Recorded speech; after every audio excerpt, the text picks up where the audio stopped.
W dzisiejszym odcinku pokażę Wam, jak kozackie stylizacje można wykonać transparentnymi hybrydami. Będą to propozycje na jesień, sylwestra, ale również na wiosnę i na lato. Możliwości jest naprawdę mnóstwo. Cześć!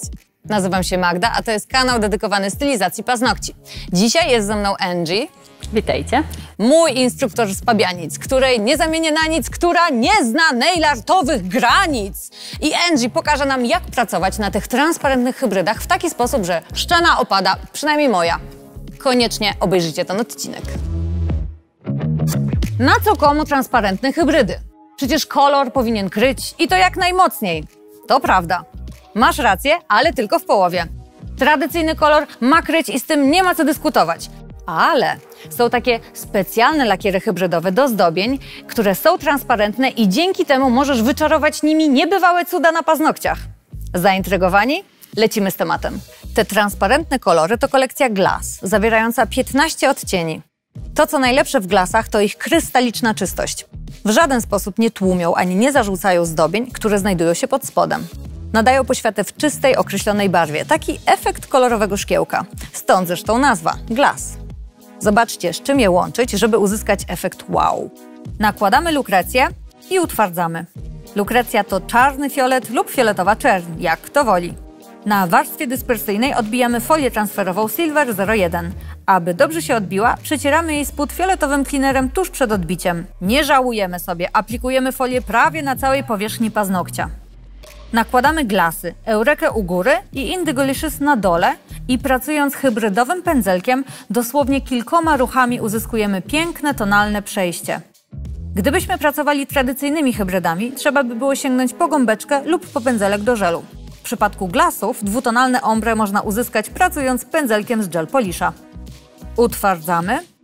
Nie ma potrzeby aplikacji drugiej warstwy koloru. W końcu chcemy, aby zdobienie było przejrzyste. Dlatego zdobienie jest gotowe. Całość nabłyszczamy tip-topem. Ponownie sięgamy po lukrecję, waszą ulubienicę poprzedniej jesieni. Po utwardzeniu separujemy dół tipsa białym żelem Sugar Effect, ponieważ będziemy nakładać na naszą ciemną lukrecję dużo jaśniejszy kolor i musimy sobie przygotować podkład, który go wybije. Im większy kontrast pomiędzy kolorami, tym więcej białego pigmentu się przyda. Akurat w tym zdobieniu nałożymy 2 warstwy Sugara. Po utwardzeniu każdej z nich nakładamy hybrydę Glass H2O na całą długość płytki. I oto, jak za dotknięciem czarodziejską różdżką, nasza lukrecja zmienia się w odcień atramentu, który idealnym gradientem przechodzi w intensywny modry. Utwardzamy, nakładamy tip-topa, ponownie utwardzamy i zdobienie jest gotowe. Użycie glasa zamiast tradycyjnego koloru to bardzo fajny trik. Po pierwsze, przyspiesza czas pracy, a po drugie, uzyskujesz taką specjalną głębię, której nie jesteś w stanie wypracować tradycyjnym lakierem. My na to mówimy efekt akwarium. Malujemy jedną warstwę Mr. Blacka. Po utwardzeniu nakładamy aquagel i zanim go utwardzimy, sondą aplikujemy kropki z Mr. White'a. Dzięki temu, że pracujemy na mokrej warstwie aqua, Mr. White rozpływa się, tworząc wzór, który będzie podkładem dla naszego zdobienia. Utwardzamy, przykrywamy warstwą tip-topa i ponownie utwardzamy.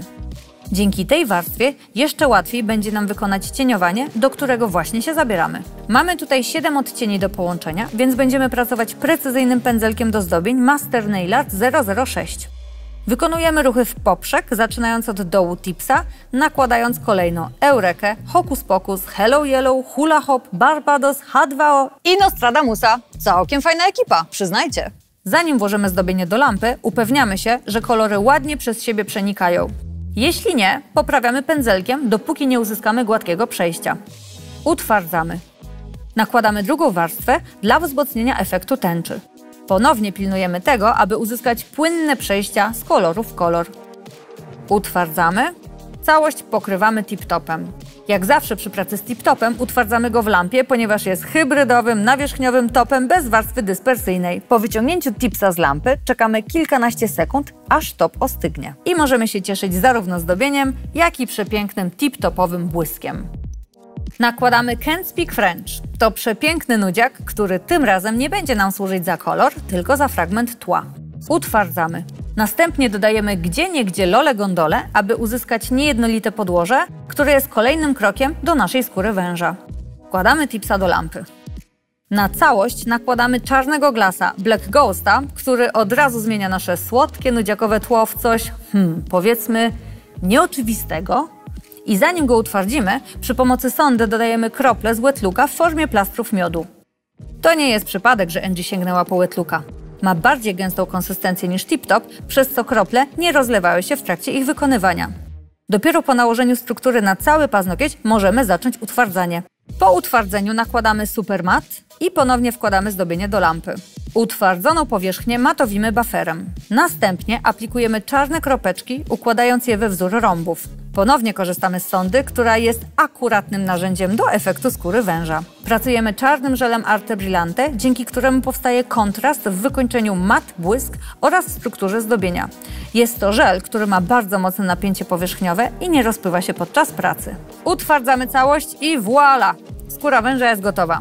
Pamiętajcie, że nie trzeba przycierać zdobień wykonanych Arte Brillante z prostej przyczyny. Te żele nie posiadają warstwy dyspersyjnej. One już w sobie mają błysk, który zobaczycie od razu po utwardzeniu zdobienia. Między innymi właśnie dlatego tak dobrze służą do nail artu. Nakładamy X-White'a. Jego nawierzchnia po utwardzeniu i zmatowieniu wybornie posłuży za szkicownik. Ponieważ, moi drodzy, przechodzimy do zaawansowanego zdobienia, a takie warto rozrysować ołówkiem, zanim zaczniemy malować kontury. Na pierwszy ogień idzie głowa misia, w której zaznaczamy nie tylko pyszczek, ale również uszy i czapkę. W drugiej kolejności wykonujemy łapki i tułów. Pamiętajcie o proporcjach. Głowa ma być większa niż tułów, a uszka niemal takie same jak łapki. Szkic jest gotowy, przechodzimy do pracy właściwej. Do tego celu tradycyjnie sięgamy po żel Arte Brillante, który ma bardzo mocne napięcie powierzchniowe i siedzi w miejscu, nie rozmazując się. Ba! On ani drgnie! I właśnie dlatego Angie może na spokojnie pracować nad konturem. Nie ma co ukrywać, to prawdziwa wygoda, że nie trzeba miśka co chwilę ładować do lampy. Kolejność malowania czarnego konturu Arte Brillante jest analogiczna jak do pracy ołówkiem. W metodzie Aqua Explosion, którą obecnie pracujemy, malujemy naprzemiennie cienkie i grube kreski. Kiedy mają być cieniutkie, pędzel trzymamy niemalże pionowo. Kiedy grubsze, delikatnie kładziemy w łosie, aby uzyskać większy nacisk i w konsekwencji grubszą kreskę. Gotowe! Zaczynamy wypełniać misia kolorem. Najpierw jako bazę nakładamy aqua żel, którego nie utwardzamy, tylko pracując na mokrej warstwie rozcieramy na nim transparentne hybrydy glass Indigolicious i Eureka. Jeśli chcemy uzyskać bardziej rozmyty kolor, dodajemy żelu aqua.